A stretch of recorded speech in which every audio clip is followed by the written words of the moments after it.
I want to welcome the panelists first and foremost for joining us today. I want to welcome all the participants who are joining us from different parts of the world. If you don't mind, you can type into the chat window, where are you joining from? Which part of the world are you joining from? Okay, just go ahead and type it so we'll get a sense of who is from where and how many cities are represented from around the world here. Now, without further ado, I would like to invite the panelists to very briefly introduce yourselves. Let's say just a couple of things about your respective backgrounds, and then we can begin the conversation. Okay, so may I start with Dr. Rashmi Kulkarni? You had to unmute yourself first. Namaste everyone. I'm Rashmi Kulkarni, based in Doha, Qatar. So I have a PhD in molecular genetics and a master's in microbiology. That's my background. I worked on cancer biology for several years, but now I'm an entrepreneur in hydroponics and I'm very, very interested in nutrition. So I also do educational programs to help people learn more about our gut microbiome and how food can be used as medicine. Thank you. Yeah, and then getting to know Rashmi ji, I had to learn what hydroponics really means. Most of you probably have not heard about it. Maybe she will explain during her turn to speak here. Okay, Praful Krishna. I don't know if you're Dr. Praful Krishna, but go ahead, please. No, I'm not as qualified. I'm just as Praful. Thank you for inviting me here. And I'm just looking at the list of chats. Welcome to everyone. This is such a great representation of Indian diaspora and Indians from around the world. It's amazing. So I'm Praful. I'm originally from Varanasi, but these days I live in San Francisco. I work in like every other person in San Francisco in artificial intelligence. I have my own company, and we basically use artificial intelligence for Fortune 500s doing stuff. But that's my day job. My real job is to help out wherever I can with the Global Indian Scientists and Technocrats Forum. And Aahaara Kranti is very close to my heart. Also about making India an AI giant one way or the other. So I'm really, really happy to be here. And thank you for inviting me. Terrific. And last but not the least, Dr. Eloji Mirajkar, whom I have known for a long time now and have had the pleasure of working very closely with. Eloji, please go ahead. Namaste. I am here in a different shoe today. Every time I used to be on the other side of the screen, meaning I used to be an audience, and being part of Hindu University of America, I have come across so many speakers, so many people in all capacities. About myself, I am originally from Shimoga in Karnataka. Did my studies in Mysore, as well as Indian Institute of Science. My PhD is about physical chemistry, solution, colloid, and surface chemistry. Worked in Colgate-Palmolive company in global R&D for almost 25 years, and I am now retired. Primarily, I'm spending time with Hindu University, Dharma Civilization Foundation, as well as GIST. Currently, I have the responsibility of convener for GIST forum in USA. Thank you, Kalyanji. Okay, wonderful. So, Eloji, you have introduced this term GIST forum. Now you're going to have to explain what GIST is to our audience. Okay, wonderful, wonderful. So GIST acronym stands for Global Indian Scientists and Technocrats Forum. The category, what I said, they could be either in India or outside Bharat, outside India. And the whole idea is how can the expertise plus our time, talent, and probably treasure could be given back to Bharat for the development of Bharat. When I say development, initially we were thinking about the rural, but now it looks like India is in the growth pattern so fast and so rapidly that the development of not only the rural, but also the frontier science. unlike any philosophy, Indian philosophy or the Hindu philosophy is, Vasudhaiva Kutumbakam. So whatever the solutions, frontier research, it comes, it will be not only for India, but also for rest of the world. Look at recently the vaccine situation. I don't have to elaborate that here, but it is for some other day. But this is what GIST is all about.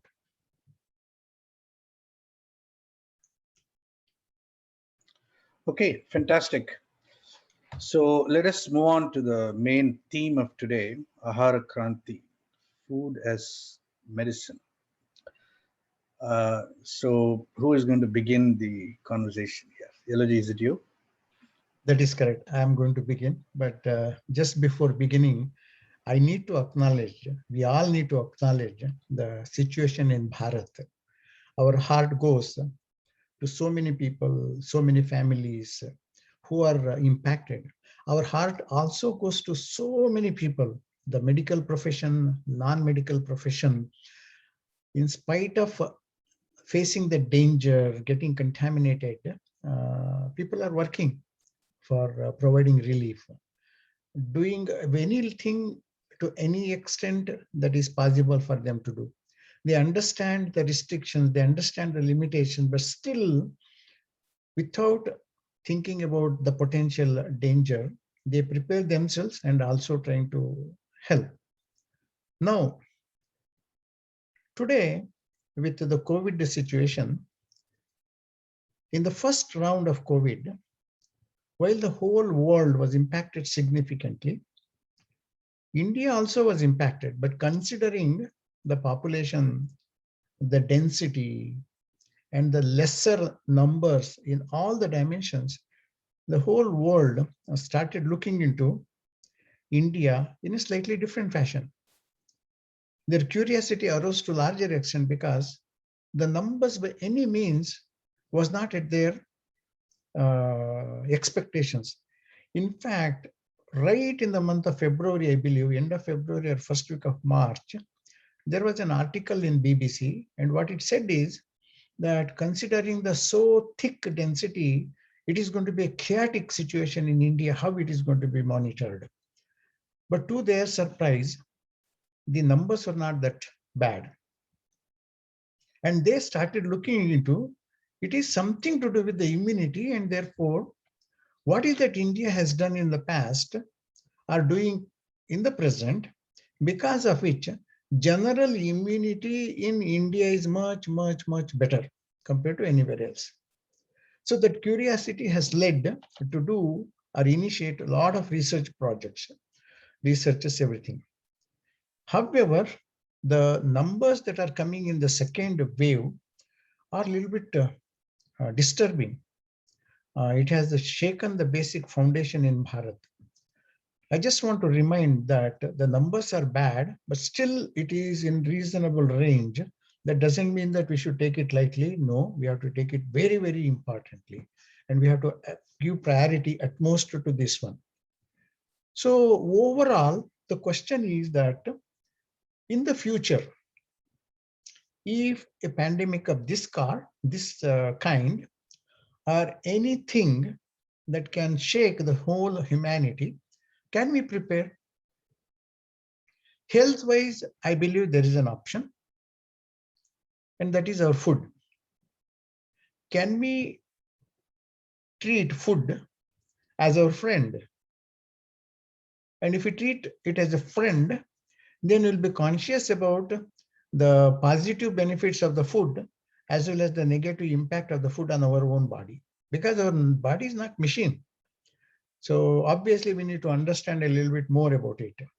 So immunity means we need to understand ourselves and therefore how our system would be able to help. Now, if we consider food as our friend, that also means food as medicine. So how can we stay closely with good food, stay away from the bad foods? Many times it is not just the food items. It is the way it is made, the concoction or a food final dish. How do you prepare? How do you consume? How much you need to consume? If you take the global standards today, they say that per day, this is the amount of calories, this is the amount of carbohydrate, this is the amount of protein, fat, probably some micronutrients. Is it really true? The global standards is only for a person who also consumes non-vegetarian products.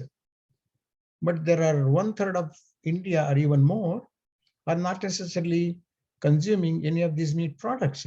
So what is the alternative for them? The second one is international level, the nutrition, it only says per day, this is what your consumption is. But we know that there are non-compatible food items. Because of it, sometimes we have little ailments that is experienced and visible as well. But in Ayurveda, there are very clear indications and informations about Viruddha Ahar, that is non-compatible foods. What if you know, you would be able to have a better control on your diet. So in short, without elaborating more, Aahaara Kranti is an awareness, a movement to increase awareness to that an extent that as an individual, as a family person, in any other way, we can practice in our daily life to get the most out of it. Food eaten as medicine because it is our friend. With that note, Kalyanji, I will stop. Okay, thank you, Eloji. So now the next speaker is Dr. Rashmi Kulkarni. She will, I think, set up the conceptual foundations of Aahaara Kranti. And her talk may be slightly technical, but let's listen to her and try to assimilate what she has to say. Over to you, Dr. Rashmi Kulkarni. Thank you, Kalyanji. I'll try to make it as simple as possible. Let's see if I can do that successfully. It's really nice to see the diversity of where everybody is. It's especially important. I'll get to that soon. So I'll be talking about how food can be medicine. When we think about food, we just think about what we eat. There are so many other aspects to food and nutrition that we never think about. So I'll try and introduce some of these things today. Just taking a look at our body itself. When we think about who we are not just our visible organs. We are also made of the invisible microorganisms within us. That makes our entire body. That is who we are. So what are these microorganisms? It's called a microbiome. What is a microbiome? A microbiome consists of several different forms of microorganisms like bacteria, viruses, protozoa, fungi. These are just technical terms. But what this means is the microbiome is the collective genome or DNA or RNA of all of these germs that live inside and on our bodies. And I'll get to why that is important. Although this slide has a lot of information here, the important points to see are that there are 10 times as many microorganisms as there are cells in our body. So if we have 1 trillion cells, we have 10 to 100 trillion microorganisms that have colonized our bodies. There are more than 10,000 different species of microorganisms that are just known. There might be even more. And why are these numbers important? These are important because if we look at the number of genes, how we function is dependent on our genes. The number of microbial genes inside us are 100 times more than our genes. And this is what makes each individual different from one another. It is not our own genetic makeup, but it is the microorganisms that live within us that makes us who we are and very different from each other. So what exactly is this? If we actually look at the numbers, we are only 10% human, considering the numbers.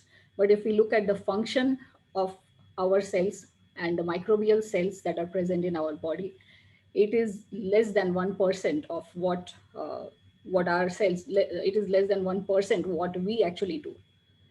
99% of the functions are done by the microbiome. I'll get to that in greater details as to what the microbiome is. So let's see what is the source of the microbiome. Where does it come from? Where do all these germs come from in our body? And why we should care about it. So we keep accumulating these germs over time. It is dependent on how we are born, what is the nutrition that we receive, whether that's breastfeeding or formula feeding, and what food we eat. The microbial collection keeps on accumulating right from birth, and it keeps changing and becoming more and more and more diverse in adulthood. And this is the stage where it is quite stable and very, very diverse. The diversity is extremely important. In the elderly, this diversity starts getting lower and lower, and that is the cause of several health issues.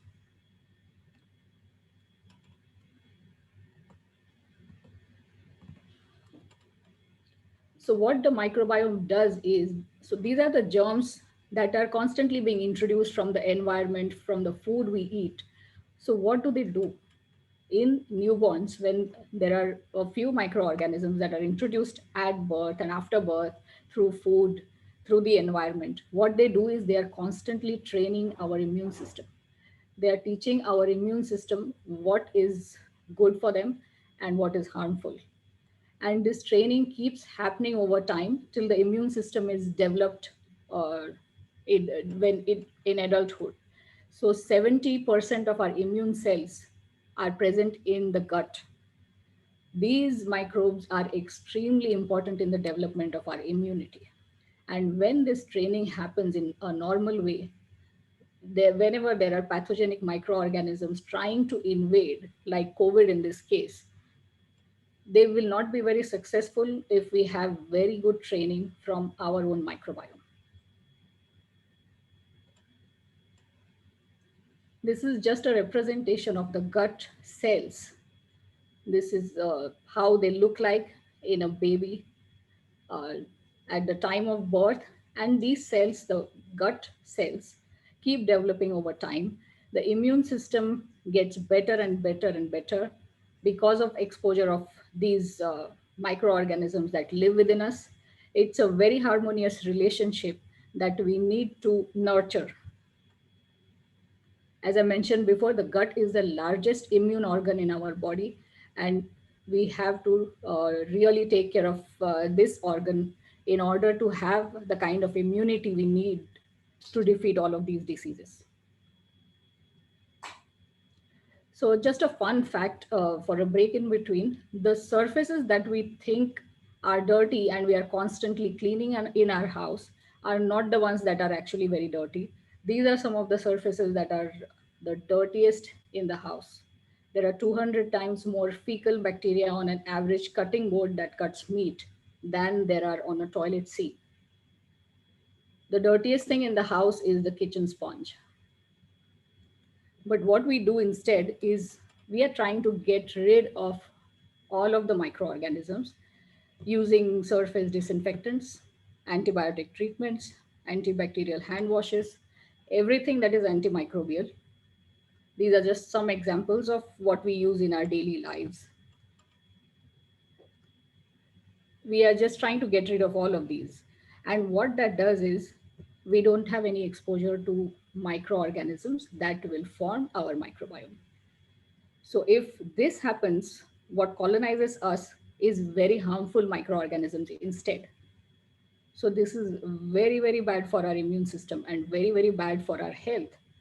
In rural areas where people do not do any of these, the immune system has a very good chance of developing normally.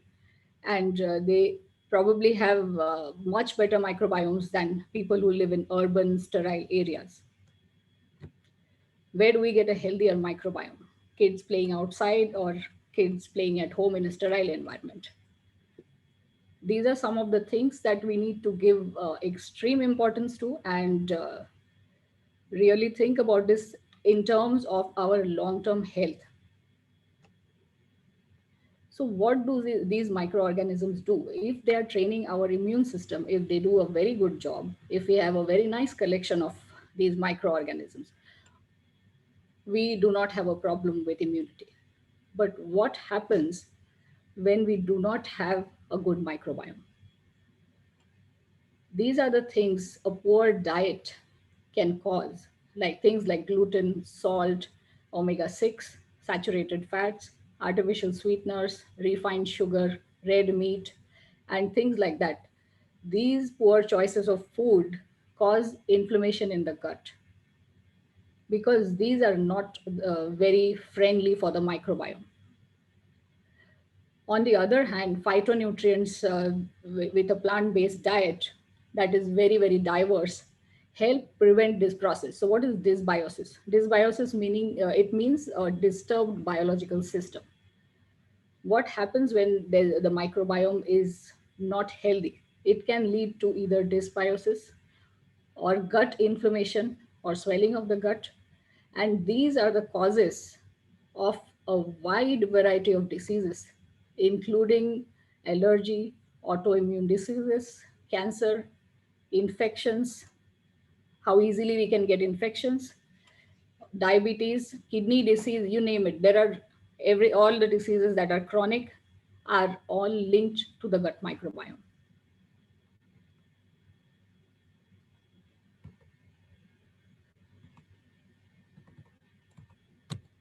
Okay, so this is an example. This looks scary, psychobiome. What that means is researchers have actually sequenced something called a psychobiome. There are specific signatures of gut bacteria in diseases that have a neurological origin. For example, anxiety, depression, OCD. These are not diseases, but these are reactions of our body or our brain in response to chemicals that are produced by our gut bacteria. So researchers have actually sequenced these microorganisms from people suffering from these disorders. And there are clear signatures that can be correlated to each of these disorders. So there's a general term given to this kind of a gut microbiome that's called a psychobiome. Here, what I've shown is our gut bacteria or the gut microorganisms produce harmful chemicals that affect our mood or a lot of things or behavior by directly affecting our brain. And this is the cause of majority of psychological or psychiatric disorders. So if we manage to keep our gut bacteria healthy, we will have a much better response.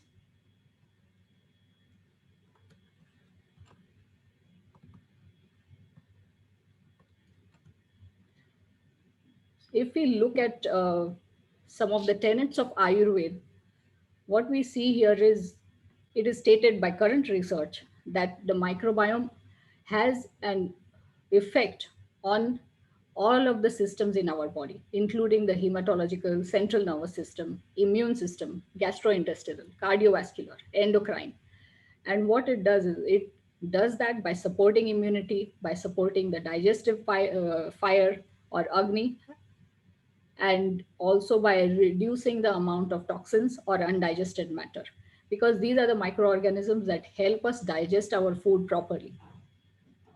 There are many nutrients that we are not, our cells are not able to assimilate. We can do that only with the help of these microorganisms.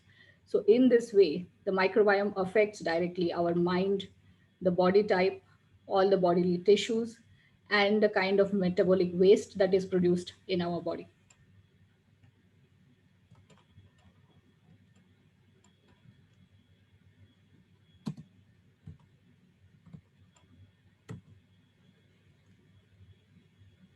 According to the tenets of Ayurveda, there are different times of the day when we should eat. This is an Ayurvedic clock that's represented here. And the tenets clearly state that during the morning, we have a very different metabolic state where after dawn to 10 a.m., we should eat lightly because this is called a Kaf Pradhan Kal. So we have not really properly woken up. The metabolism is not yet ignited, or the Agni is not ignited. And the afternoon is called the Pitta Pradhan Kal. What that means is the digestive fire is now very active. The metabolism is high, and this is the time when we should have our heaviest meal. After that, what happens is from 2 p.m. to 6 p.m. is called a Vata Pradhan Kal, where again the metabolism starts going down, and this is where the last meal should be consumed before dusk.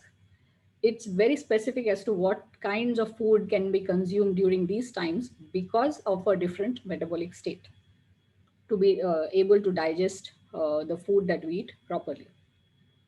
Now, if we look at the scientific basis of this, by scientific, I mean by current research, if we look at the circadian rhythm or the sleep wake cycles in our body and how that correlates with nutrition and our microbiome, what we can see here is our brain is going from an active state to an inactive state. All this is day one. If we consider this as day one, it keeps cycling between sleep and wake cycles. So when we have sunlight, our brain is most active, and then it becomes inactive. This keeps happening over time. I've drawn a representation of microorganisms present in the gut. So these are the different kinds of microorganisms that are present in the gut during daytime, at dawn. But by the time the sun sets, the kind of microorganisms present in our gut change over time. They also have their own circadian rhythm. They also respond to the hormones that we produce, and they also respond to the food intake. We have very different microorganisms during the day and a different concentration of these microorganisms at night. And these changes keep repeating over time. So this is when Ayurveda states that we should be eating or consuming all our food between sunlight till sunrise till sunset. What happens is the metabolism is very much in sync with the activity of our brain. It's very much in sync with the changing microorganisms. It's most active when there are microorganisms in our gut that can digest this food. And when these microorganisms cannot digest the food, the metabolic activity is also in sync. If we keep doing it perfectly over and over, we have this very in sync model where the brain is going from sleep and wake cycles. The microorganisms are cycling in the same pattern, and the metabolic rate is also cycling in the same pattern. What happens with this, if we follow the time and the kind of foods that we are supposed to eat during these times, it leads to good health because nothing is going wrong here.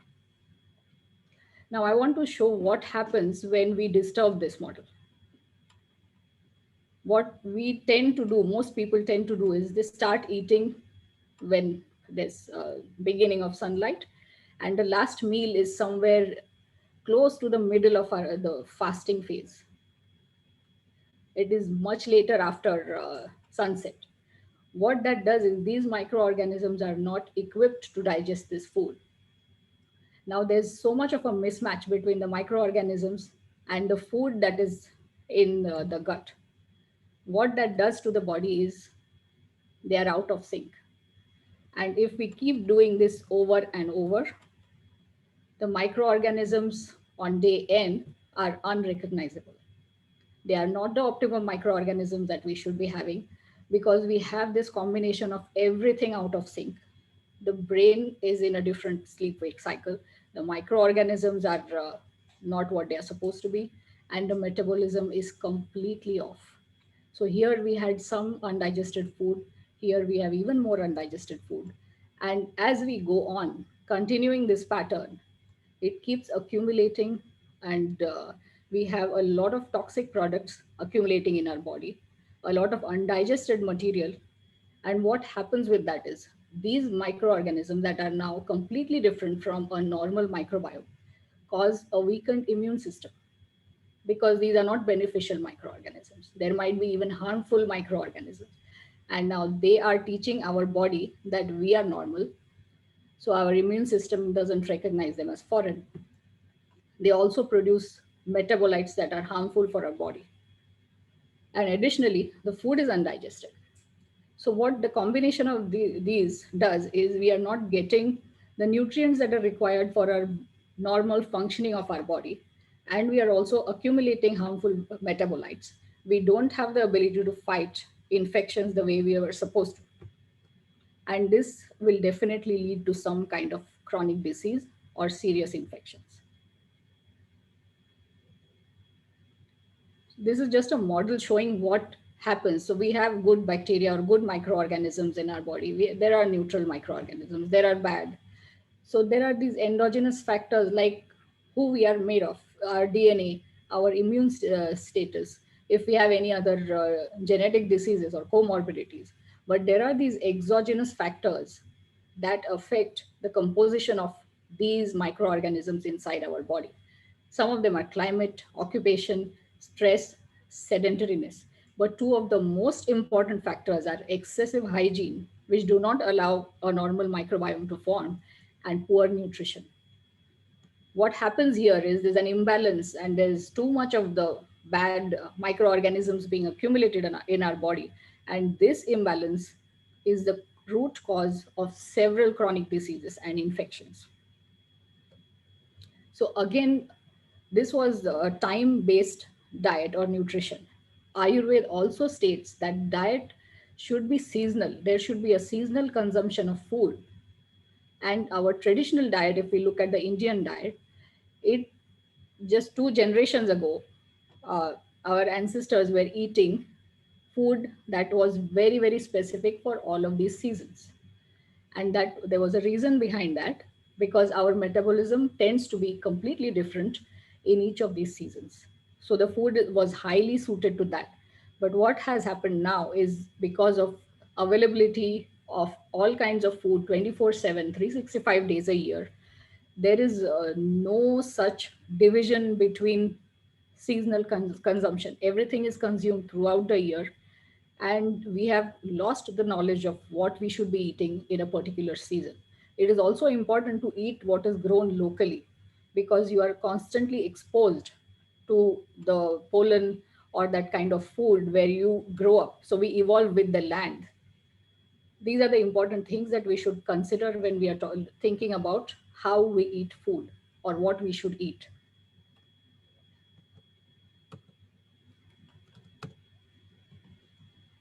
I'm sorry, it's taking time to go to the next slide. So this is a pyramid showing health based on nutrition. So this is a model drawn according to Ayurveda. What Ayurveda states is the aim is to maintain the health of a person in such a way that no diseases manifest. It also aims to cure all diseases, not just treat the symptoms, cure them completely by using nutrition as food. So if we look at the bottom of the pyramid where most people should be ideally, this is a kind of food that is eaten in a timely manner, seasonally, and food that gives us all kinds of nutrients. It is a very diverse diet that we eat. What happens when we do that is we are preventing illness. As soon as there's an imbalance in this, we start changing the lifestyle and food choices. It goes into the disease category where treatment is needed.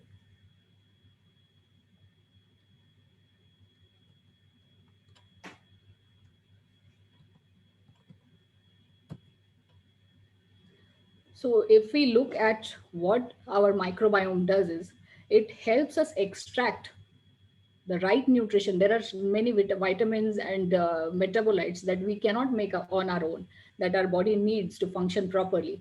The microorganisms help us digest all of that and provide all of these nutrients to our body. So we need to give extra attention to how we develop our microbiome, and we build it right from birth, and we are constantly building a good microbiome. So I'll just focus on what food does. That's the second aspect. So when we talk about food, what does a balanced diet mean? So balanced nutrition is a diet that gives our body all of the nutrients that it needs and nothing in excess. That is how we make sure that all our cells and all our tissues and all our organs are functioning appropriately. So we have macronutrients and micronutrients that are required, as everyone knows, good carbohydrates, healthy fats, proteins, and in micronutrients, vitamins, and minerals. In a nutritionally balanced diet, there would be good carbohydrates and, very importantly, fiber, which is excellent for a good microbiome. They provide energy to our body. Proteins provide the building blocks and help in growth. Fats are very important for all the cell membranes as well as the nervous system. Vitamins help with the cellular function and several other aspects. Minerals are also required for growth and overall health.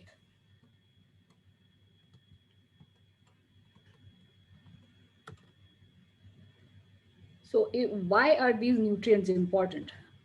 These nutrients are very important because they will keep our body functioning like a well oiled machine. And it is important to eat a balanced diet that is very colorful, that includes all of these phytonutrients. Phytonutrients meaning they come from plants or or fruits and vegetables. It is important to include all of these colors in our daily diet because we get these vitamins, minerals on a daily basis. Majority of the vitamins are water soluble, which means we need to consume them on a regular basis in order to have a good amount. And if we do that, the effect on our health is, the important point here is we reduce the risk of a lot of chronic diseases and we improve overall health.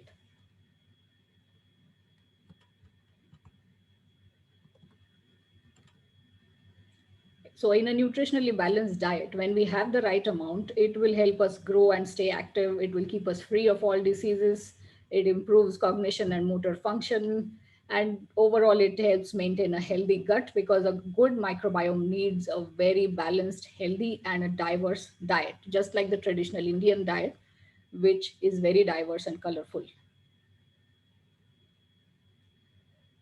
A special mention to spices here because they are not thought about being a part of required nutrients.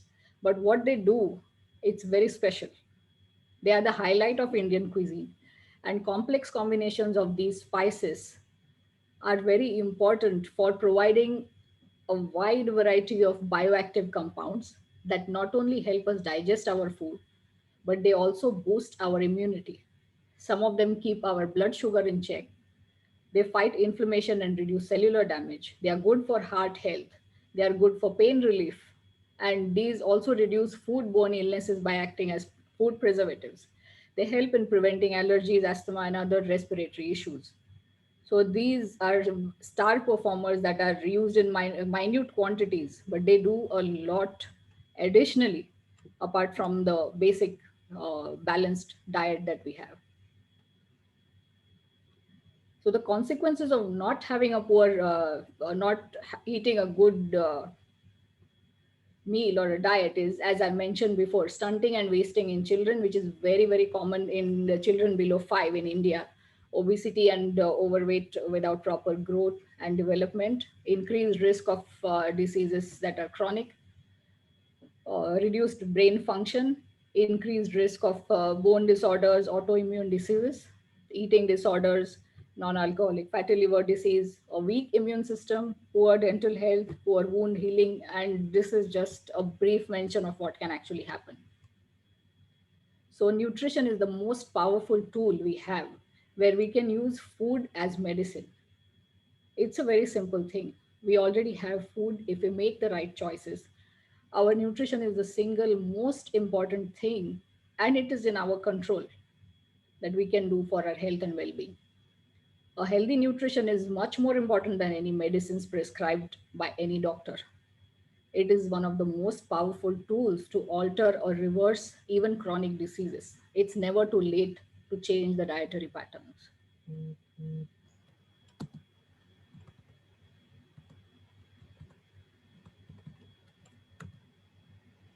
The consequences of eating processed or junk food is that these foods are extremely low in nutritive value. They are recently being called even as food stuff and not being real food because they provide empty calories. And they also lack fiber, which is extremely important for good health and for a good microbiome. And they cause, again, a wide variety of problems that are associated with poor nutrition, including obesity and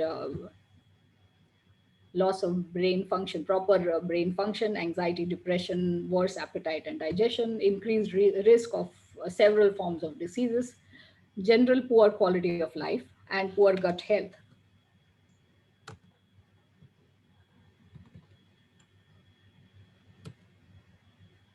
How do we avoid processed food? In order to avoid this, there are a few things that we can do. If we drink enough water, eat more protein, if we know when we are likely to crave, we can eat healthier food before that. We can plan our meals. If there is extreme hunger, that will definitely lead to bad choices of food. We can reduce our stress, get enough sleep, try to eat more nutritious meals by changing very slowly. There should be mindful eating. If we are aware of what we are eating, it's very likely that it will be healthy. And we can change our diet gradually to a healthy one. We are absolutely what we eat, because it all depends. Our appearance, our mood are dependent on what we eat. If we eat bad, we look bad, we feel bad. If we have a good balanced diet, we will have better mental and physical health. We will eat good, we will look good, and we will absolutely feel good. The long term benefits of healthy eating are high energy, better memory, strong bone, joints, and teeth, absolutely better quality of life, longer life, and a lower risk of all of these chronic diseases. I cannot highlight these more. I've mentioned it already several times, but this is an extremely important point, and I need to drive this message home. Better nutrition is the greatest investment you can make in your life, because our health is our most precious treasure, and we need to nourish ourselves with optimum nutrition. And we need to use the positive contribution of our elders, our previous generations who knew much more than us. We need to focus on a more traditional, colorful, very diverse diet with different flowers, a wide variety of fruits and vegetables, and micronutrients and spices. The doctor should emphasize more on optimum nutrition. Food is the best medicine to ward away most diseases. If we do not use food as medicine, medicine can become our food, as we are seeing for many people now. And what we think is that, oh, when we are much older, we will have all of these chronic diseases. But what most people don't think about is these chronic diseases actually start accumulating from childhood. If we look at heart disease, fatty streaks start accumulating in the arteries in very young children. It can even start from infancy. It is only much later that we can start seeing these symptoms, but the disease is already manifesting. So we need to invest well in our long-term health with optimum nutrition.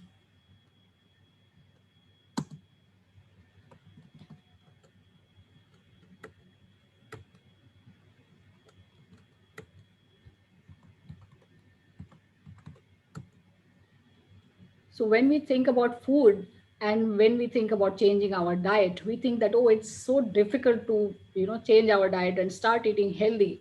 And the reason for that is we are not in control. Who is controlling what we eat is this population that lives inside the gut. Most of them are bacteria. And this is a history that we build up over time, right from birth. If we keep eating unhealthy and we have an unhealthy microbiome, they will crave unhealthy food, and they will make us want and crave that same kind of food all the time. That is why it is very difficult to change our diet, and it needs to be done in a slow, gradual manner. But it can be done. So I would like to end just with this note that our nutrition is a calculated risk that we take on our long-term health. So let's do the math.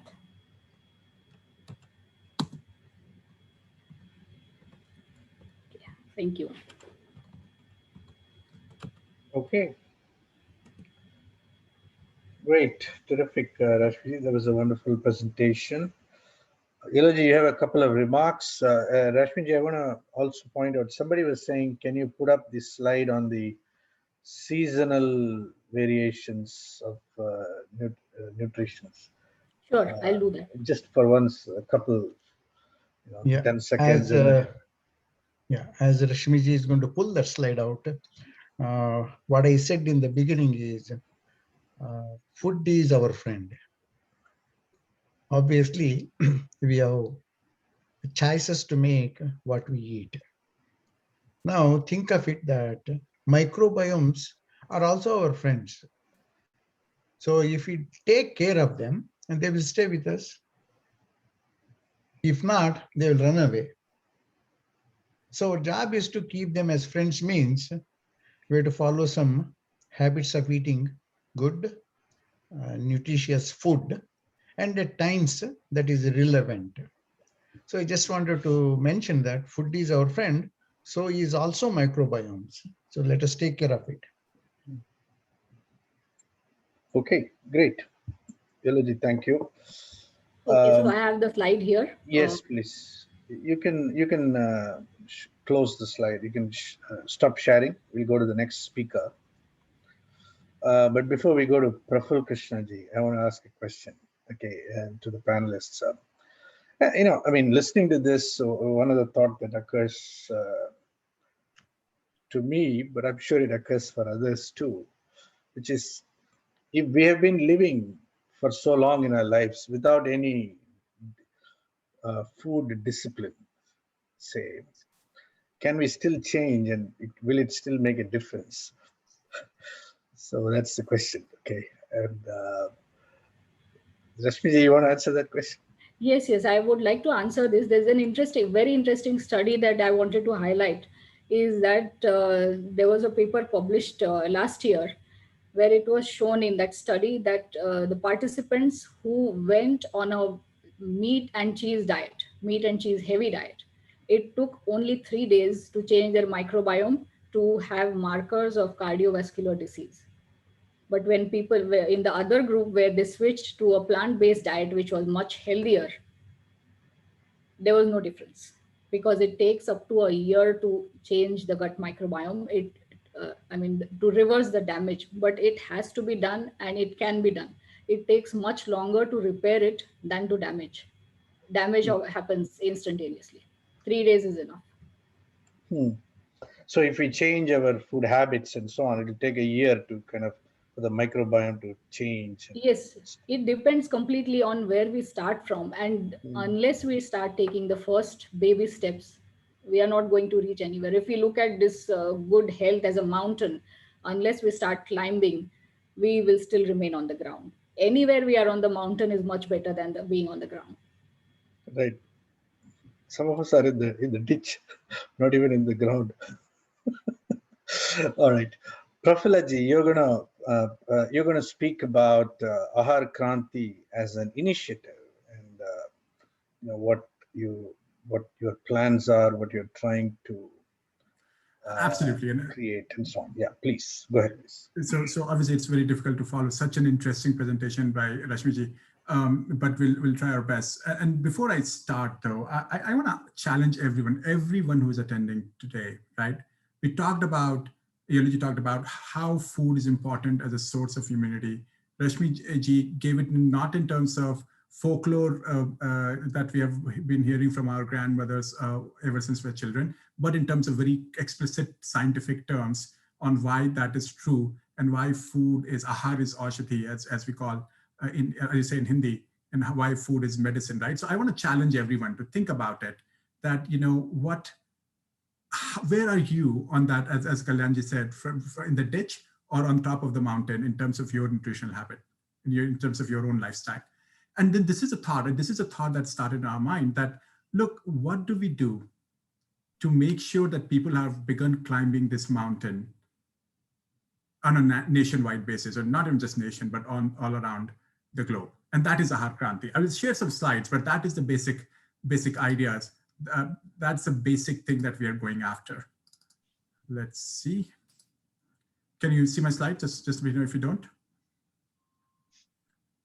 Great. That simple thought, right? That simple thought combined with this question, that thanks to all the efforts that the government of India has already put in, this people have already put in, the nation has already put in over the last 50 years, we are producing way more than what we need to consume as a nation. So when we talk about when we think about, there's a mismatch in terms of what we eat and what we're producing. It's not the lack of resources. It's not the lack of agricultural productivity. It's just the awareness. And we talked about this, right? In general, the Indian population is very starch heavy. This is a study by the Lancet Commission that you see on screen, where 100% is where everyone should be. Now, take it with a pinch of salt, because no pun intended, because it's a Western-oriented recommendation pattern. But still, the overall takeaway from this study is that we are just eating too much starch, less of other kind of food groups. That's undeniable. If you go into, Kalanji, you talked about, how the nutritional risk is actually showing up on all the numbers that we are seeing, right? So India, obviously, as we are developing as a country, we are controlling the number of deaths. Infectious disease, healthcare, longevity is increasing, but what's also increasing is the death due to dietary risks. It's already the fourth highest factor. It is growing. It will very soon become top 3. And the share of the deaths within that is growing much faster. So yes, we are living longer, we are healthier as a nation, but this is a big concern. It should be a concern already. And so these are the thoughts that came together, right? With thanks to people like Rashmi ji, we know on a very scientific basis. We don't have to just believe it as a hearsay or what old-fashioned people say. Nothing like that. It's very modern, very scientific. That what we eat determines so many aspects of our health, starting from gut microbiome, obesity, and everything. We are seeing the numbers play out on the national level. How do we make sure that we take preventive things today? India has had this history of making a nationwide campaign successful, right? I mean, there was a fantasy when India became independent. People thought, oh, India can never feed itself. It's not a viable country on its own. We, of course, proved that wrong in the 60s. Then we said that, agriculture and dairy can be a means of economic improvement as well. It's not just, feeding. Now let's just use that for a better economy.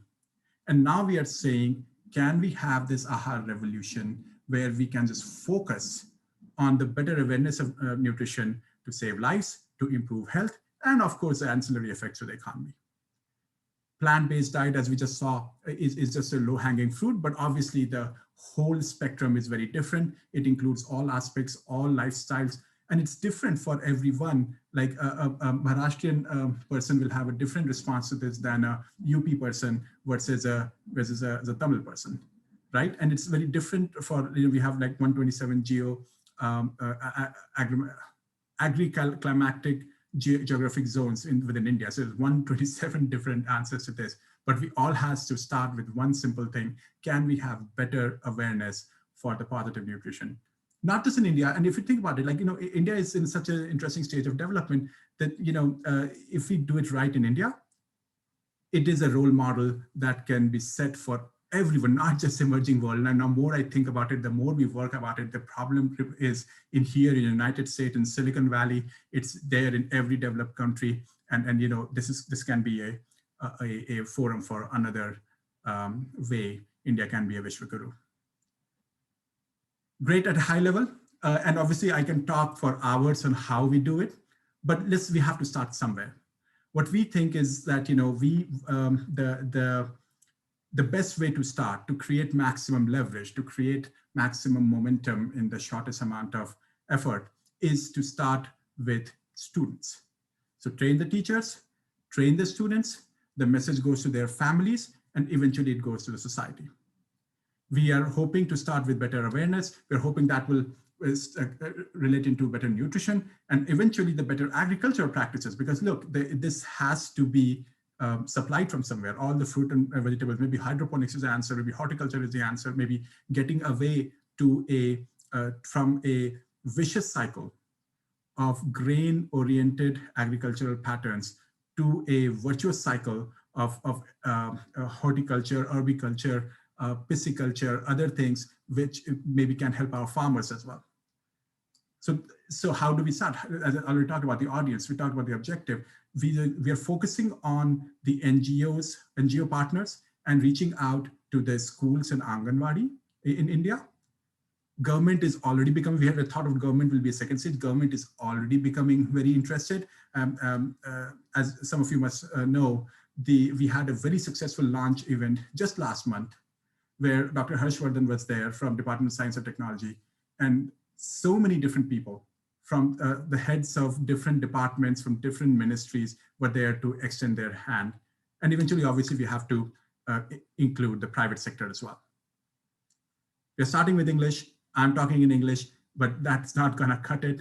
Everything that we're doing is actually bilingual, so English and in Hindi, but we have to reach very quickly to the vernacular languages as well. And I can go on and on. Similarly for the content, right? We are starting, as Rashmi mentioned, or Eloji mentioned, that we're starting with the content for teachers and trainers, but that we need to do it for the students and individuals, and to take it to a point where everyone can start their mini Kranti wherever they are. In your house, in your office, in your school, we need to have the content to a point where you can just copy and start, a Kranti in your own micro system.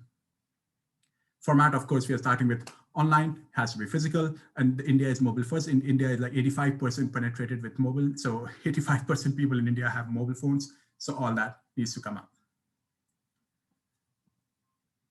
I will we can talk more about it, but this is just a chart that we have put up with not only the macronutrients for every common fruits, vegetables, or spice that we use, so about 200 of them, but also the Ayurvedic aspects of it, so that whichever way you relate with this information, whichever way you want to believe in Western science, you want to believe in Indian science, you want to believe in both, it's available to you. And you can go on our website, aaharakranti.org, to find more about this chart. I'll just end here. The idea, I'm sorry if you don't know Hindi, I'll just translate these to you. If we get Aahaara Kranti right, not only are we making Bharat Ayushman, long living, we are making it Vidwan, because there's a strong correlation, as Rashmi ji said, and as others have said, there's a strong correlation between what you eat and cognitive outcome as well, in school outcome, academic performance and everything. We are making it Krishi Pradhan, like look, 2 in 5 of Indians are still employed in agriculture. So we have to focus on that. We have to focus on our farmers. But if we get this right, we are creating a lot of opportunities for food processing industry. So we are creating economic opportunities as well. We're making Bharat Samriddh. We have to return to our traditional knowledge on nutrition. So which comes in the form of like, this is all scientific. This is not like a dadi maa ke kahaniya, right? This is all scientific now. We need the culinary diversity. We need to eat for the microbiomes, for the reasons we talked about. We need to eat what we grew up with, right? The species evolves with the land. And Ayurveda is part of it. Ayurveda is not the Vaidya giving you an Aushadhi for treating your disease. Ayurveda is a way of life for your nutrition thing, which is again part of it. And as I said earlier, if we get all of this right, we can make Bharat a Vishwaguru again. So I'll stop here. And if there are any questions, please feel to shoot it. Great. Thank you for that. That was amazing. I feel like I wasn't prepared to give the introduction. That was such an amazing presentation. There was so much to it. I learned so much. I think the audience was showing it. Kalyanji, thank you for picking that up at the start. But there are a lot of questions. I have some polls also. I should have had this at the start, but maybe I can just launch this quick poll to see what is your general understanding of balanced and nutritious food. Just subjective, low, medium, high, your own knowledge. And do you consider yourself a healthy eater? Yes or no? Are we in the ditch or are we somewhere in the mountain, as Kalyanji said at the start? But we have 130 people. Thank you for joining us. We're right at 10. We have about half hour for questions. So please use the Q&A box to put in your questions. And if you want to direct it at a specific panelist, please make that clear. If you want to voice your question, maybe raise your hand. We'll see if we can get into that, but we'll take the questions written in the Q&A box first.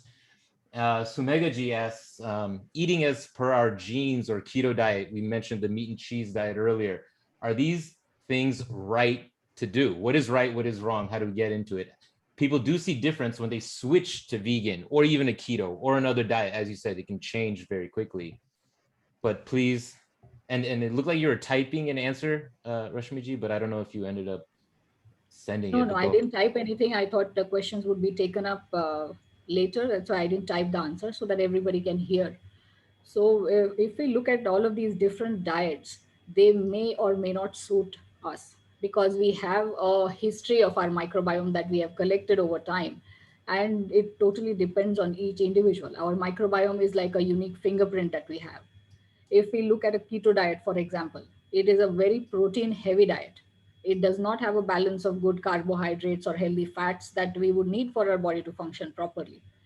So it really depends on what history we have accumulated over time to know whether that will suit you. Just because a keto diet sounds cool, it might not suit everybody.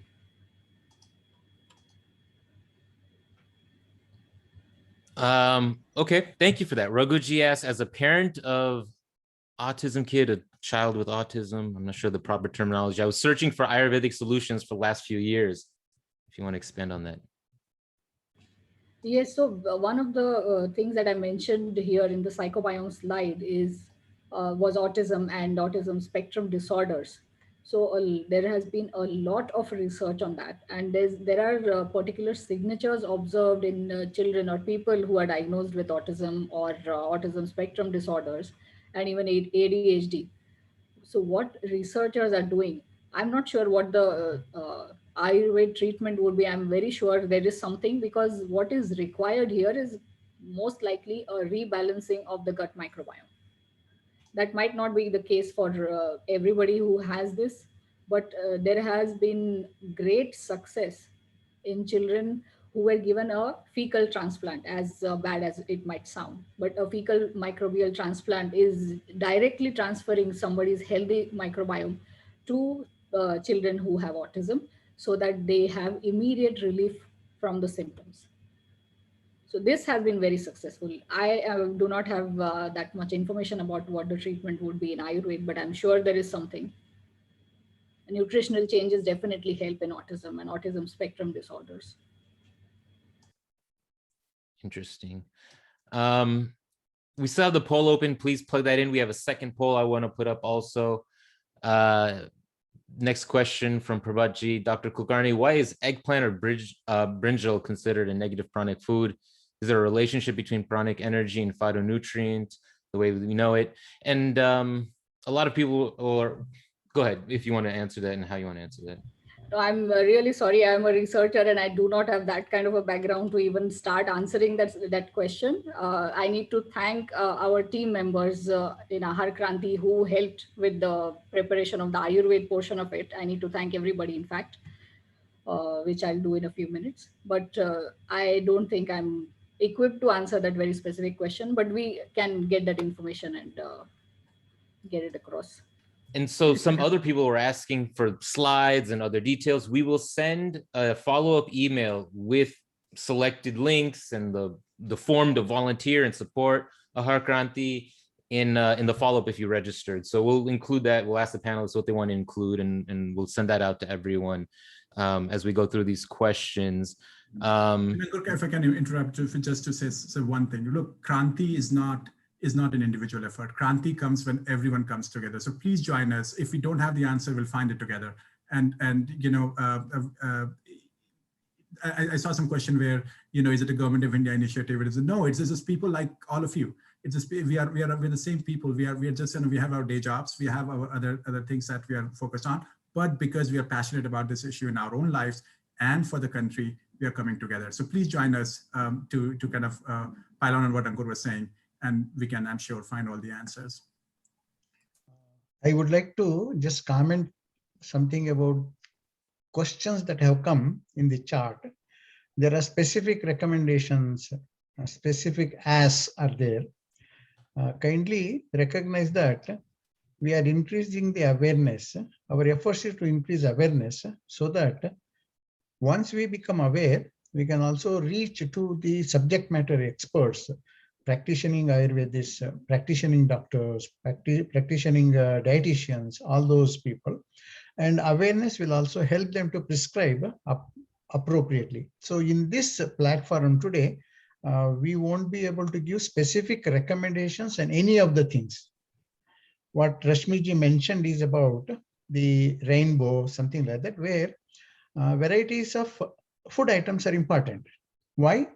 Because their composition is different and our body needs some of all, but not only one of it. And therefore, general recommendation for a general person, general diet, general consumption. However, please consult a specialist for specific recommendations. Thank you. Great. Yes, thank you, Eloji, for that. There were quite a few of those specific questions in there, but thank you for that broader answer to that. And I really like Profuji's Kranti. We're doing this together. And if those specific questions, you can email those about specific stuff like that. But there's one from Padmaji, the relationship between time of meal and microbiome. That seems like an interesting intermittent fasting, food type. I don't know if that's something that you can give us some insight on. Yes, sure. So what happens is just like our brain responds to sunlight and we make hormones depending on what time of the day it is. And our brain is more awake or asleep or not awake, depending on that. The microbiome behaves exactly in the same way. They also respond to all of these changes. And the type of microorganisms that I mentioned before are very different during the daytime when there's sunrise compared to sunset, because of play of these hormones, because of sunlight, because of the food that we eat. All of these factors are affecting the composition of the gut microbiome. So if we take a sample of the gut microbiome in the beginning of the day and if we take a sample at night, it will be very, very different. And these are the microorganisms that help us digest our food. That's why it's very important to eat in a timely manner, because at night we just do not have the microorganisms that are required to efficiently digest this food. At night, the microorganisms are mainly those that would digest things that are very difficult to digest, like fiber, which gets accumulated and it takes a much longer time to digest. These are not the ones who will digest other components of the food that we eat. So what happens if it's not done in a timely manner? It's very asynchronous and we keep getting undigested food accumulating over time.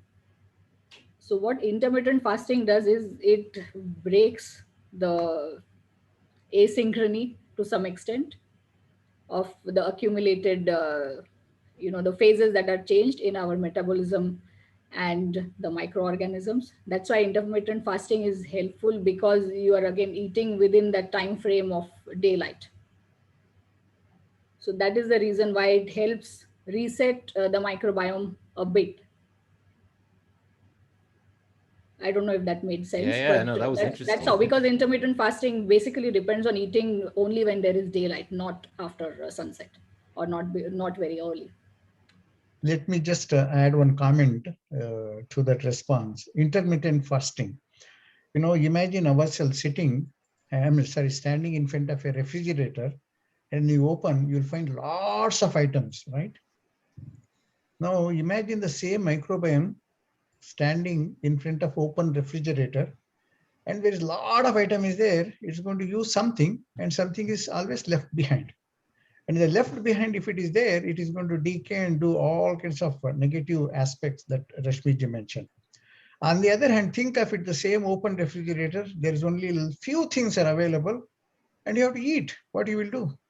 You'll end up eating. You'll clean up the refrigerator. So think from that perspective that microbiomes can do only certain things, and we should feed to that certain extent. Otherwise, it is going to be bad for not only us, our own system as well.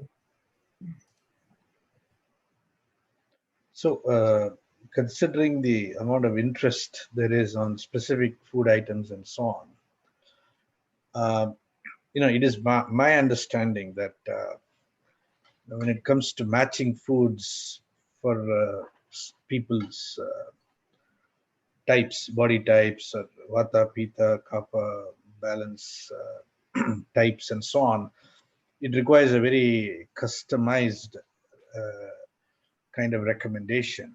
It's not like a one size fits all type of recommendation. And that's the impression I have about this particular matter. So would it be appropriate then that to say that people have to consult an appropriate expert specifically to get recommendations? I mean, we can't say brinjal is good for everybody, brinjal is bad for everybody. I think it's a very specific, generally, it's a very specific situation, person to person. Is that a fair assessment? That is Yes. true, Kalyanji. That is exactly how it is. One common theme that we always feel is Uttama Ahar. What is that Uttam definition? Uttam is, I am from one geographical region, and any food items grown in that region is typically generally compatible to me for my normal standards, normal health, normal these things. But when there is a challenge, then you have to look for something else. So that is what the medicine is. So that is when we need to consult experts, depending upon, is it just lack of nutrition, therefore a dietitian or a nutrition specialist can tell, but is it going to be a disease? Understand that today's treatment of the disease in the Western world, to my understanding, is curing the symptoms, trying to bring the indicators that show less. For example, diabetes. What do? We take the insulin and try to take off excess of sugar. That's not going to cure the disease. However, the terms in Ayurveda is not curing the symptoms, isn't it? It is curing the disease itself. So using the food to maintain normalcy, and in the event it is not, then consult the expert. So, Rashmi, just one more quick follow-up on that. Yes. I mean, the idea that maybe we were born in South India, North India, middle of India, and so on. But and Ankur was born somewhere in Southern California, I'm sure. But we're not living where we were born. We moved around. So, considering we have moved around generally, how would you connect these concepts to apply to our situation? Yes, so it's a very, very valid question, Kalyanji, and I keep wondering about the same because I have traveled a lot. I've lived overseas for 21 years. I don't live where I was born. And the exposure that I had initially, that we should eat local because your immune system or your gut is exposed to these allergens or these pollen all the time. It's very difficult to follow if you are not living there, but what we can still do is there is so much that can help the gut microbiome. There's outdoor exposure, increased outdoor exposure, not staying indoors all the time, eating a very diverse balanced diet, like a traditional diet, eating very different kinds of flour, not just wheat flour. We have a very rich history of all kinds of different millets, different flours. So if we include all of these diversity, uh, we cannot help where we live right now because it's very hard for people to find work where they were born. There are so many factors we need to consider, but if we focus on all of these other things, it can still help to a very, very great extent. So now that we live in Qatar, I'm just giving an example. A lot of fruits and vegetables are imported from India. But what we have started doing recently is Qatar started growing locally, and we try to buy local because we are living here for quite some time, and it's much easier for that to be acceptable to our body than eating something that comes from outside. And we know it is extremely fresh. It has been harvested here. That's something that we are trying to do, eating local. At least it will help the children. So I hope Yeah. that has some clarity. And that was an interesting conversation on kind of the specifics and the individual and how it changes. But then, we have studies, we have so much science, we have history on this. Anitra Wetzel asked, how do you feel about the China study, right? Or these other long-term studies uncovered that when people eat animals and animal products, they turn on inflammation and disease causing factors in their cells like cancer, heart disease, and type 2 diabetes. There's so many connections that these studies have shown in different versions of them. What are your thoughts on some of those?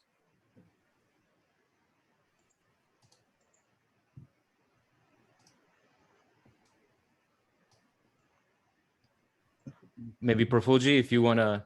Yeah, so I'm not so sure. I was waiting for others to chime in. Look, I'm not a scientist, but here's what I know, right? I'll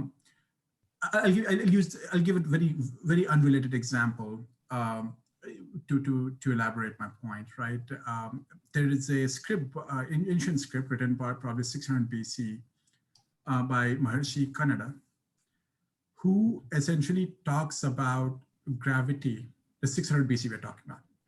Gravity, acceleration, and force, and their equivalents. Right? These are, as you know, these are the concepts of special theory of, not actually general theory of relativity given by Einstein, probably 2,500 years later. Right? He talks about it, and I saw a video where they're claiming, look, this is the general theory of relativity was already known to Indians 2,500 years ago. Right? The point is that because Einstein published his paper in 1905, or I think general theory was 1914, but whenever, the scrutiny, the empirical analysis, the experimental analysis of the theory is very different than it was for Maharishi Kannada in 600 BC, right? So maybe the ideas were there. I think we have to use the same scientific method for whatever we are saying in terms of our own food. So I've got a lot of these studies are coming up, and I was seeing someone also ask, like, I think each and everything that Rashmi ji said, and because we've had this conversation before, is backed by like really good scientific studies, peer-reviewed papers, evidence-based studies that we are talking about. But we have to be careful that if we go beyond that, then we are kind of on our own. So one of the aspects of Aahaara Kranti, and as we grow, at some point, we'll start doing this. We just had as I said, a manthan with Professor Tanuja Nesri, who is the head of All India Institute of Ayurveda. And she would agree with me. She said that we have to take all these classical concepts, I'm quoting her, and bring it under the contemporary evidence-based framework for that to be well accepted, for us to be able to thumb the table saying, this is what we should do, right? We are halfway there, we are not fully there. And hopefully as the Kranti continues, we will generate more opportunities for that. Does that answer the question? I thought I just took it to a tangent. Yeah, so there's one additional observation that I suppose can be made here, which is that, what has passed on from generation to generation as traditional wisdom, obviously to stand the test of the scrutiny of contemporary science needs that kind of experimental validation and study and so on. So that's it kind of goes without saying that needs to be done. But there are at the same time there are a couple of things that we have to keep in mind. One is perhaps the amount of research investment going into these kinds of studies is pretty low at the moment. There isn't enough infrastructure and momentum to do these types of research, and that needs to be increased. Absolutely. But secondly, more importantly, see, I make this point that the Ayurveda can be talked about in terms of it's a consciousness-based medical paradigm, meaning that which is sukshma, is pradhana, meaning it's primary. That which is sthula is secondary. That is the Indian, the Vedic, the Hindu paradigm. And this poses particular difficulties because the scientific paradigm of today is almost exclusively focused on stula, not sukshma. It cannot even access the sukshma realm. And this poses certain unique challenges when it comes to subjecting Ayurvedic knowledge to the kinds of contemporary scientific validation. There is a paradigmatic mismatch between the two realms. We should keep that in mind, but nevertheless take certain steps and put more investment, that's for sure. And if Hindu University of America can make some strides in this in the future, I mean, I would be very, very happy to promote that. Great. Thank you, Kalyanji, for that. We've got a... One second. Yeah, Prof wanted to say something. No, sorry, I just say I 100% agree with you. And I think we have had this, this is a very, very valid point. So two things I'll say, right? Yeah. Everything that you said starts with better awareness, right? We need to be aware of what we are missing to go ahead and solve that problem. And then hopefully we'll figure out the resources, we'll figure out the way and then try to do it, right? And the second thing I'll say is partly driven by Indian doctors world over. The Western thought process is also beginning to change. And we need to contribute to that, right? Again, Vasudhaiva Kutumbakam, right? We need to place the traditional folk knowledge that we have through that scrutiny and start changing minds. So for example, intermittent fasting, right? Most supporters of intermittent fasting are beginning to think the Indian way, that let's prevent the diseases, not cure them. Right? And the whole idea that if your glucose is high, that's the last domino to fall. That means 12 other things have already gone in your body. And now that your glucose is showing up in glucose, right? Let's not worry about the glucose. I mean, of course, you have to symptomatically treat it, but start somewhere earlier. So yeah, I 100% agree with what you said, Kalyanji. Right. Yeah, thank you. So Ankur, can you show the results of the poll? Maybe you want to, I can share that one. We're kind of in the middle. A lot of us understanding of nutritious food. Healthy eaters, trying to get up on that mountain.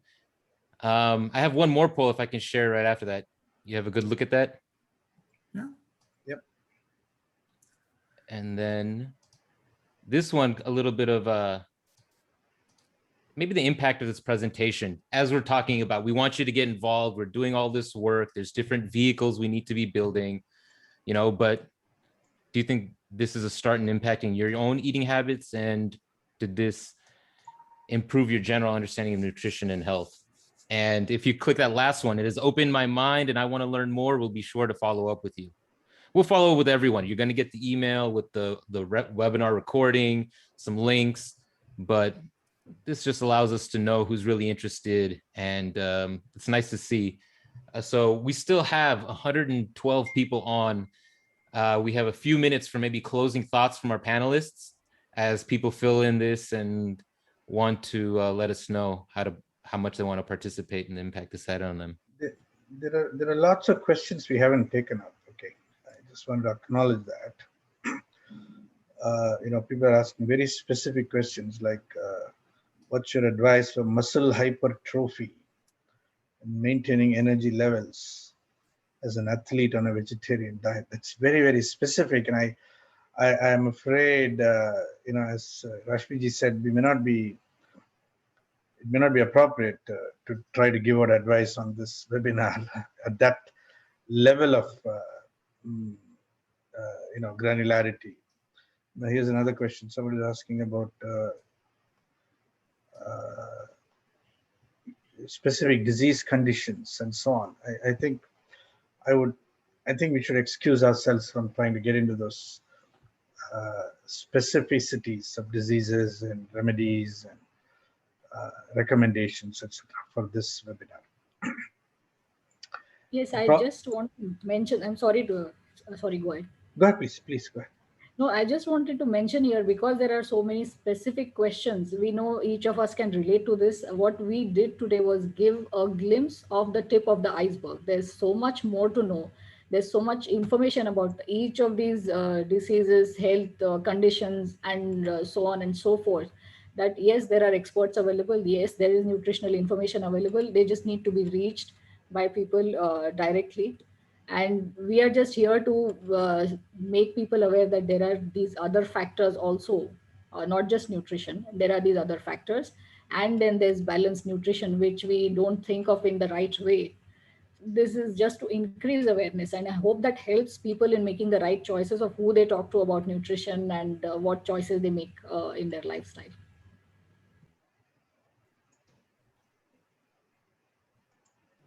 Great. Yes, Okay. yes. I'm pretty sure Eloji and Profulji, maybe Profulji, you've had some thoughts, chances at this. Maybe you want one more. I know Dr. Eloji Mirajkar's got some closing points that I think he wants to leave us with. So let me just speak for 30 seconds and Eloji can close. If we were able to make you question whether you are living a healthy diet or not, I think that was biggest kind of objective of this webinar, and so we have completed it. But I would encourage you to think about not only your own family and not only yourself, but the society in general, particularly India. Because if you start pulling on this thread, there's lots of fruits, no pun intended, attached to it, right? If we create better awareness, we have better nutrition, we have better cognitive outcomes, we have better prospects for the farmers in the country, we have a better food processing industry, and there's so many different ways it can keep giving dividends. So I would encourage you to please look us up, aaharakranti.org, and join us if you have any time. But in the least, think about these questions for yourself and your family. Thank you. Ankurji, before I go, do you want to share the poll results?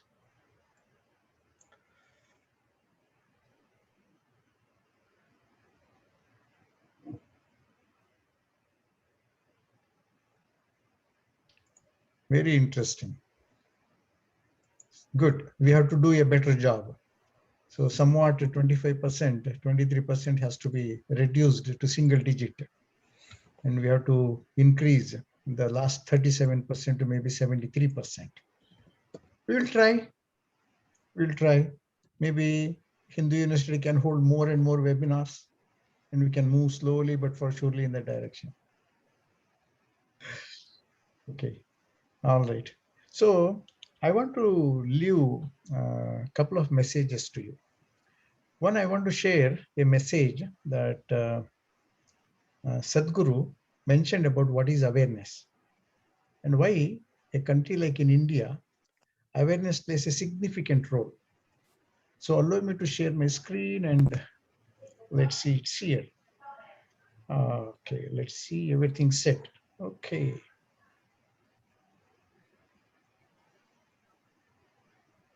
Suppose, hypothetical question, I must announce that before that. Suppose you were made the Prime Minister of this country for 1 month. How will you change things? See, there are enough instruments in the democratic process. Making me or anybody a Prime Minister for 1 month is a cruel thing. Okay, for 5 years. Yes. So you admit that 1 month is not sufficient? No, because 1 month is a very cruel joke. It doesn't matter who comes to power for 1 month, he can't do anything in a nation as diverse as India. To get this nation moving, you need to understand this. You cannot move this nation with policy, with rules. You can only move this nation when anything that you want to achieve in this country, you make it a movement. If you do not make it a movement, if people do not emotionally connect to that, no rules, no policy is going to work in this country. It is only people who have been implanted from somewhere, who have not grown up with Indian people, who do not understand this. They think if you make a rule, everything is going to work. This is not Switzerland. If you announce on the notice board, everybody will follow. Here you have to make a movement out of it.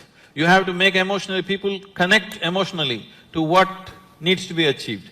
If you are not able to do that, nothing is ever going to happen.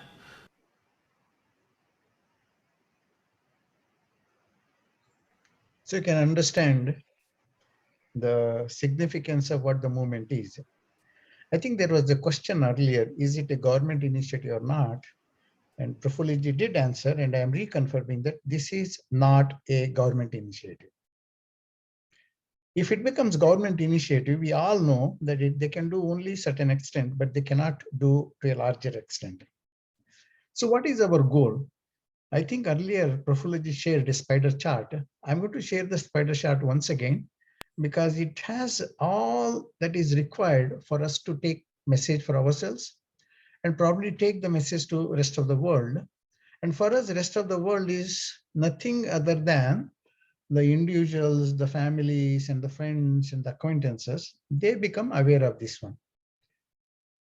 So we have shared the path is that it is like a curriculum in the school, right?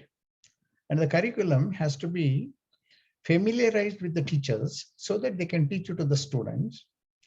And the students are the growing ones. They are going to ask questions to teachers as well as families so that they will have good understanding about nutrition, and therefore families may be encouraged to practice.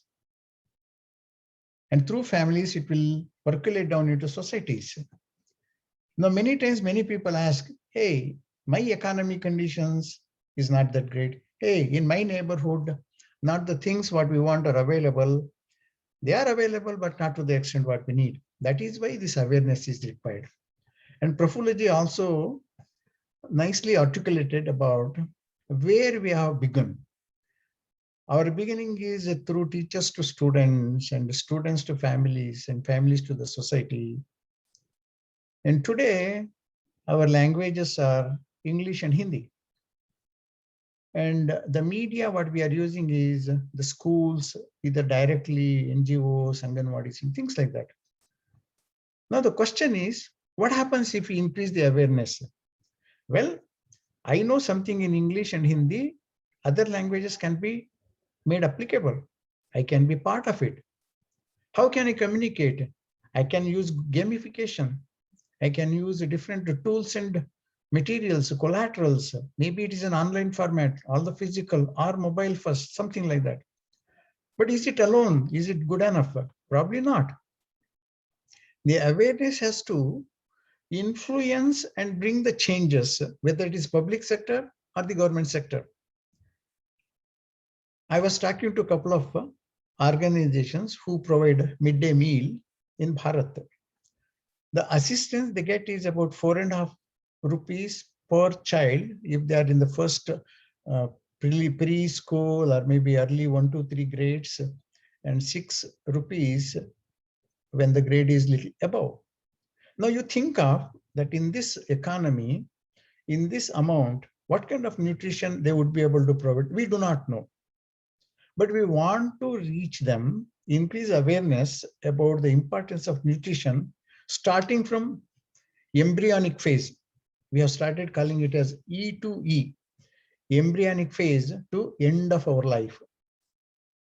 The pregnant woman, expecting mother, its diet is going to influence the growth of the child, including the mental and physical, especially the brain growth.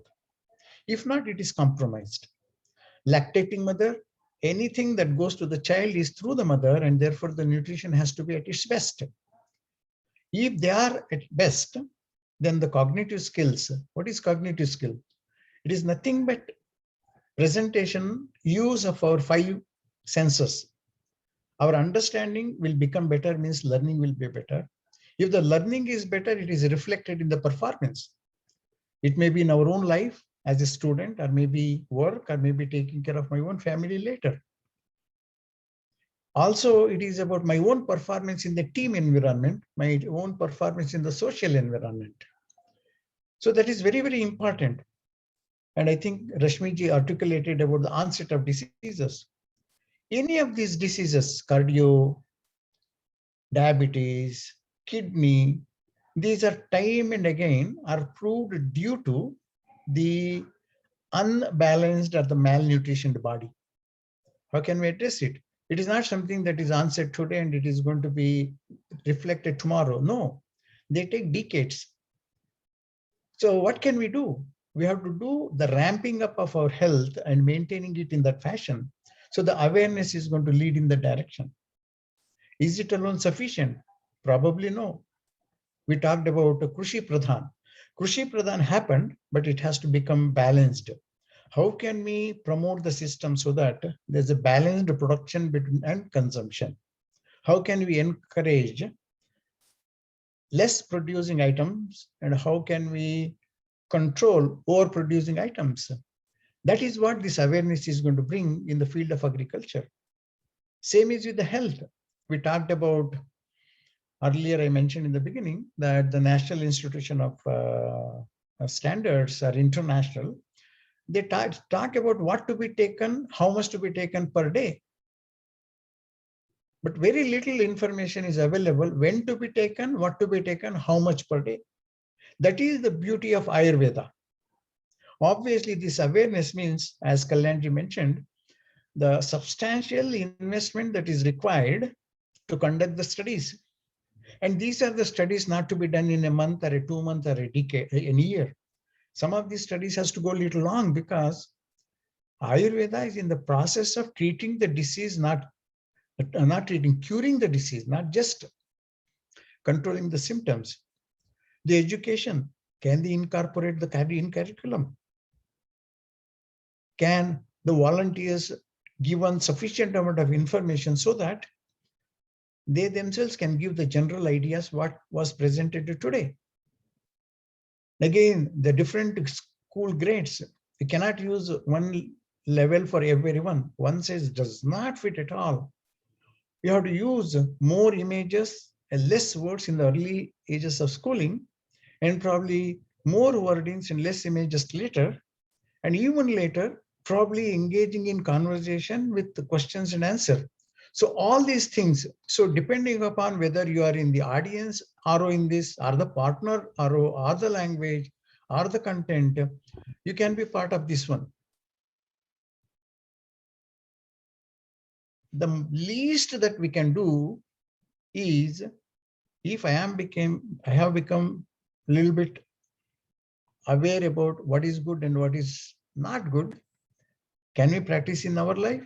And the people that are immediately around us, that is our family, our friends and relatives. At least that much we can do, we should do. With those few takeaway messages, the slogan is very simple, right, for today. Food is my friend. Let us have good friendship with our friend. Gut biome, microbiome is our friend. Let us have good friendship with them. And our own family member, friends, they're all our friends, like, isn't it? So we should take care of them. So with those few thoughts, I'll stop here. And one last thing I want to add is, thank you very much for Hindu University, Kalyanji and Ankurji. Thank you very much. Appreciate your help, and namaste. Namaste. Thank you. Dhanyawad to everyone. Thank you. Namaste.